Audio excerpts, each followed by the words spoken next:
Hello friends, आज हम बात करेंगे इन्फ्लेशन के बारे में। और इन्फ्लेशन होता क्या है, आज हम ये समझेंगे।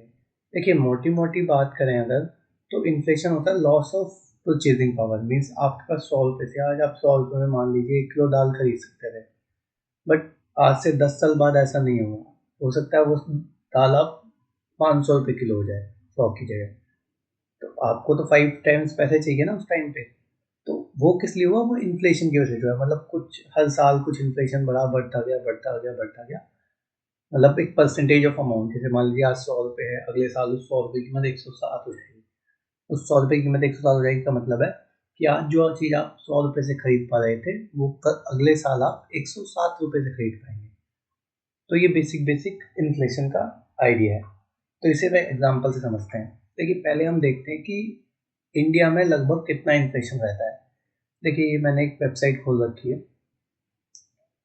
इससे मोटा मोटा हम समझते हैं कि कितना इन्फ्लेशन दर है। देखिए, मैंने 2008 से 2024 मतलब ये 5 साल के डेटा लगाया हुआ है। मान लीजिए आपको 20 साल मिलते हैं, तो देखिए किसी ईयर ये 11.9 भी था।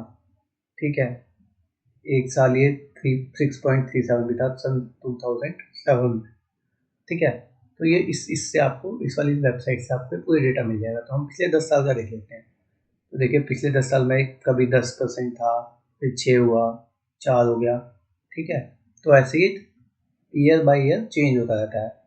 ये रिटेल इन्फ्लेशन है मोटा मोटा। हम गूगल पे सर्च करते हैं एवरेज इन्फ्लेशन क्या रहता है। ठीक है, तो हमने गूगल पे सर्च किया कि एवरेज इन्फ्लेशन रेट क्या है।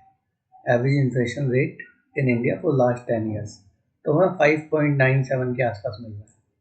ठीक है, तो अब हम कैलकुलेट करते हैं। मान लीजिए मेरे पास फॉर एग्जांपल ये कैलकुलेटर है जो मैंने सेबी की साइट से निकाला है। ठीक है, सर्च किया है। तो मान लीजिए आपके पास आज 100 रुपये हैं। उसी एग्जाम्पल को लेते हैं। ठीक है, ये मिनिमम 1000 ले रहा है, तो ठीक है 1000 ले लेंगे। मान लीजिए 1000 रुपये से कोई सामान, ठीक है, खरीदना चाहते हैं आज।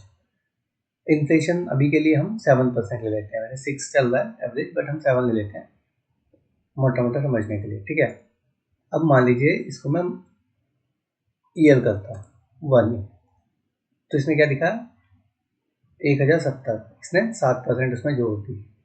मान लीजिए 2 साल बाद, ठीक, इसकी वैल्यू क्या होगी? 1144.9।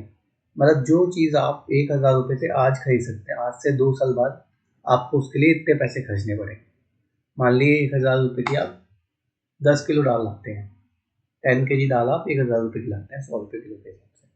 तो वो दाल आपको 10 किलो इतने रुपये में मिलेगी। कितने रुपये में मिलेगी? 1144। ठीक है, 0.9 पैसा ऑब्वियसली, ये आप यहाँ देख सकते हैं। ठीक है, तो इससे हमें क्या समझ आया? इससे हमें समझ आया कि हमारी जो परचेजिंग पावर है वो कम हो रही है टाइम के साथ साथ।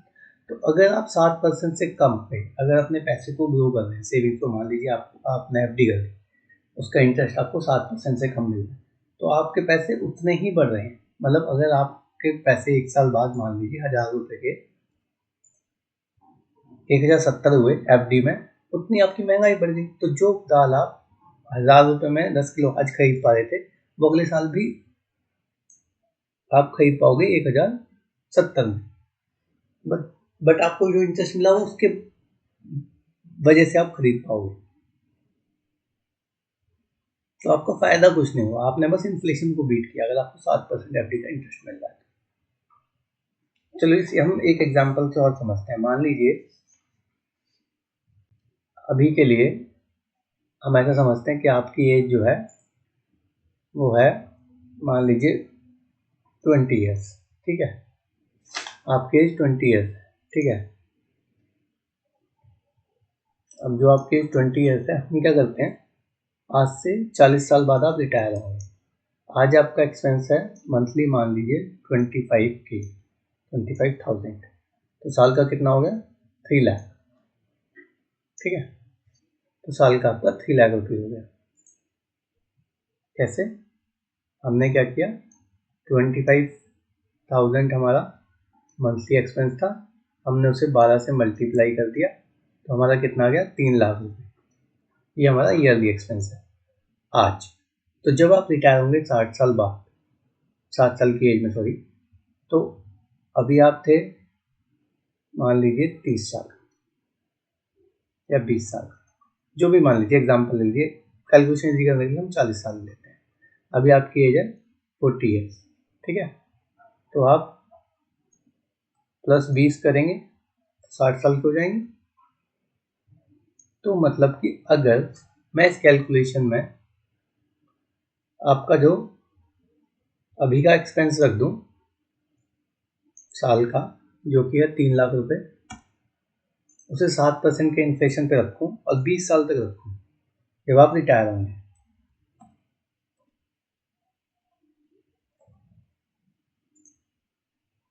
तो हमारी क्या कॉस्ट निकल के आई 11,61,000।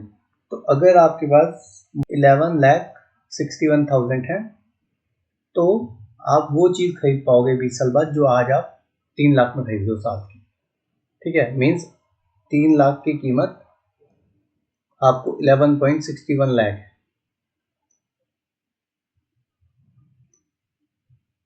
20 साल के बाद अगर आप आज 40 के हैं और 60 साल पे रिटायर हो रहे हैं, तो जो आप चीज़ आज 3 लाख में खरीद सकते हो वो आपको 11,60,000 में पड़ेगी। ये किस लिए हुआ? इन्फ्लेशन की वजह से। तो अगर आप अपने पैसों को सही से ग्रो नहीं कर रहे हैं, मीन्स आप बस पैसों को एफडी कर रहे हैं या बैंक में रख रहे हैं, उसमें प्रॉब्लम नहीं है, बट बैंक की ऐसी स्कीम में रखिए जिससे कि आप इन्फ्लेशन से आगे बढ़ पाएँ, मतलब जितना इन्फ्लेशन है उससे ज़्यादा आपको प्रॉफिट मिले। नहीं तो आपको फिर सोचना है कि आपको कहाँ पैसा इन्वेस्ट करना है, लैंड में करना है, स्टॉक्स में करना है, कहीं भी कर सकते हैं, वो आपको जहाँ अच्छा लगे। होप आपको ये कैलकुलेशन समझ आई होगी। प्लीज़ आप मुझे कमेंट करके बताइए आपको ये वीडियो कैसा लगा।